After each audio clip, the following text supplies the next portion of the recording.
فی الوقت تو تحریک انصاف کی نمائندگی سنی اتحاد کونسل کرتی ہے. بالکل کرتی ہے. سنی اتحاد کونسل کے جو قائد ہیں وہ کون ہیں؟ صاحبزادہ حامد رضا خان. صاحبزادہ حامد رضا صاحب. وہ کھڑے ہوئے ہیں اور انہوں نے تقریر کی. کس کے خلاف تقریر کی؟ سپریم کورٹ کے اس فیصلے کے خلاف جو ان دنوں متنازع ہے، جس پر وہ ویڈیو اور وہ گرفتاری. غور کیجیے نا. میں سمجھنے کی کوشش کروں. سپریم کورٹ کے اس فیصلے کے خلاف جس کی وجہ سے اشتعال دلا کر یہ فیصلے کیے جا رہے ہیں.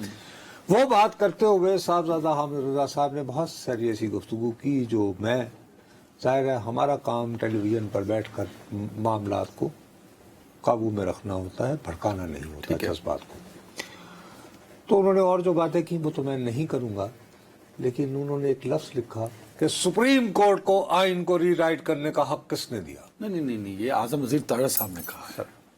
خدا کا واسطہ ہے، صاحبزادہ حامد رضا صاحب نے یہ کہا، اور اس کے بعد اعظم نذیر تارڑ صاحب کھڑے اور انہوں نے کہا میں ان کی اس بات سے 100% اتفاق کرتا ہوں. اچھا، اس کے بعد معاملہ یہاں ختم نہیں ہوتا. تو یہ آئین کو ری رائٹ کرنے والی بات حامد رضا صاحب نے کی. انہوں نے بھی کی. اس کو انڈوز کر دیا. ٹھیک ہے یار، آپ بات ہی نہیں سمجھ رہے ابھی تک آپ بات نہیں سمجھ رہے، اور ابھی یہاں پہ معاملہ ختم نہیں ہوا. پلیز لوگوں کو سمجھانے کی کوشش کرو کہ یہ سیاستدان کیسی کیسی مکاری یہاں دکھاتے ہیں. حکومت مکاری ہے. انہوں نے فوراً کہا، صاحبزادہ حامد رضا صاحب کا مطالبہ تھا کہ اس پر کمیٹی بنائی جائے وہ تو بن گئی جو ہے، سپریم کورٹ کے فیصلے پر غور کرے. وہ بن گئی ہے نصرت صاحب. او یار، تو کیا فیصلہ ہوا پھر؟ ایگریمنٹ کیا ہوا کہ وہ ری رائٹ کرنے والی بات پہ کہ سپریم کورٹ کا فیصلہ حرف آخر نہیں ہوتا، اور قومی اسمبلی کو یہ حق حاصل ہے کہ وہ اس فیصلے کو دیکھے اور اس کو دیکھنے کے بعد وہ کہے کہ نہیں یہ تو غلط ہے.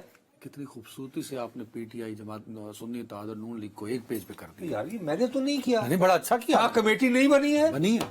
کیا کل سے اس کا اجلاس شروع نہیں ہوگا؟ میں کہہ رہا ہوں کہ آپ نے جسٹیفائی کر دیا. You are very right.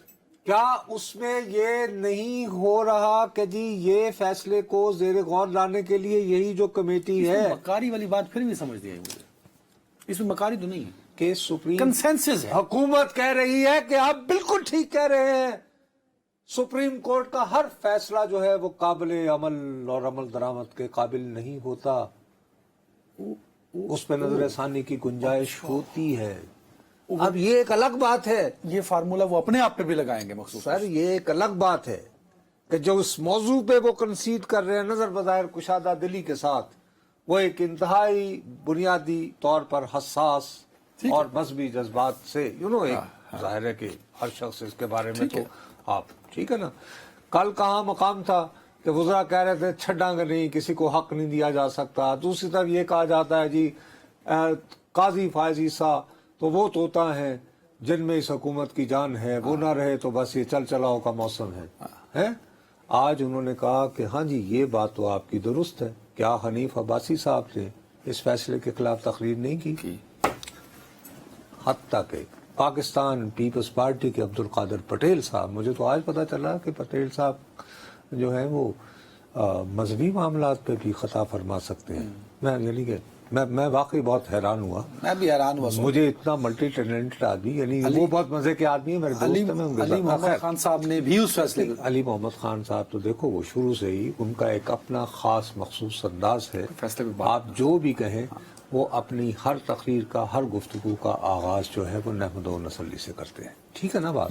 تو ان کا تو ایک باقاعدہ نون ایک پہچان ہے. ٹھیک ہے. لیکن یعنی پٹیل صاحب بھی ہوں، میں یہی کہہ رہا ہوں کہ پیپلز پارٹی ہو، تحریک انصاف ہو، پاکستان مسلم لیگ نون ہو، یہ تمام جماعتیں ایک پوائنٹ پر آج ایگریمنٹ ہو گیا کہ سپریم کورٹ کا فیصلہ حرف آخر نہیں، خواہ وہ ایک خاص فیصلہ ہے جو ایک مخصوص تناظر میں حوالہ تو بنا دیا نا سر، لیکن اس بات پہ کنسنسس کروا دیا کہ جی سپریم کورٹ بھی ایسا کوئی عقل کل نہیں ہے